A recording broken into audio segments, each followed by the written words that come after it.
Hi guys, it's JC. Ngayong araw ay magdodrawing tayo kahit bumabagyo. Naisipan ko kasing i-challenge yung sarili ko sa Mongol pencil dahil sobrang tagal na rin na hindi ako nakagamit nito. Way back 2020 pa yata. Dahil na nga rin mas nag-focus ako sa ibang brand and grade ng pencil na kung saan mas magpapaganda pa sa commission portrait ko. Kaya ngayon, ay tara samahan niyo ako mag-drawing gamit ito. Noon, Mongol 2 lamang ang ginagamit at pinag-aaralan ko. Dahil ito nga ang ginagamit sa editorial cartooning at hindi pa ako mulat noon sa ibang lapis. Kaya naman matagal ko rin nagamit ito. Hindi ko pa alam noon ang layering dahil nga sa competition ay 1 hour lamang ang binibigay sa amin na oras. Kaya mas pinagtutukan ko talaga ang speed. Itong layering na to ay sobrang halaga sa mga gantong portrait. Dahil dito, mas control natin kung gaano nga ba ka-dark ang skin tone. Lagi lamang tayo mag-trust sa process.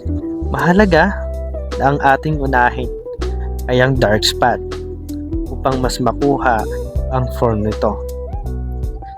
Pero depende pa rin naman sa inyo kung saan kayo mas sanay. Magpatuloy lamang kayo at mag-explore. Dahil dun nyo makukuha at mapapakiramdaman ang inyong sarili. Kung saan nga ba kayo mas okay. Gawin yung routine yung pagdodrawing.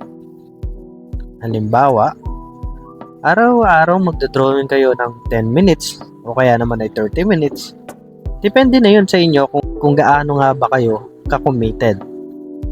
Depende na yun sa commitment nyo. Kung gusto nyong chill lang yung improvement, unti-unti lang basta maging routine nyo. And kung gusto nyo naman na mabilis yung pag-improve nyo, kailangan ay mas paglaanan natin ng oras ito.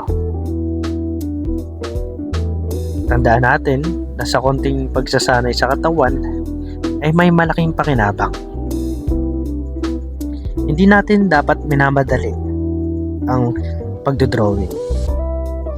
Dahil sa pagdodrawing, pag mas matagal mong pinagugulan ng oras, ay mas maganda ang kalalabasan. And ayun lang guys. Kung hanggang ngayon ay pinapanood nyo pa rin to, ay mag-comment lang kayo ng 1 and makakasali kayo para sa free portrait ko next time. Thank you so much and keep safe everyone.